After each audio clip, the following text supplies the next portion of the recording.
Quando i produttori di carta sono sotto pressione, gli aumenti arrivano dritto al cuore dei consumi domestici. Dalle salviette sanificanti ai materiali da imballaggio, i prodotti cartacei entrano in tutte le filiere produttive. La Fraccaro Spuma d'Oro di Castelfranco Veneto esporta in 70 paesi del mondo prodotti da forno della tradizione italiana.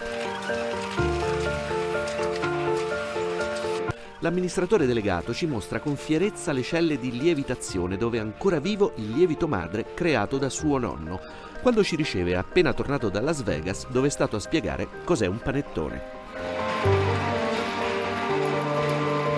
Tantissime materie prime stanno subendo ancora adesso, perché dei prezzi non sono ancora fermi, ma stanno subendo degli aumenti importanti, sicuramente dovuti anche a loro volta all'aumento delle energie. Prendiamo per esempio materia cartaria, quindi tutto quello che riguarda carta, imballo di cartone, anche quelli sono aumentati veramente in maniera molto importante, che ci servono assolutamente.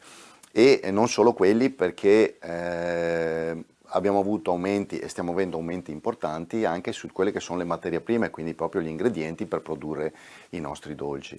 In primis il burro, piuttosto che le farine, piuttosto che altri ingredienti.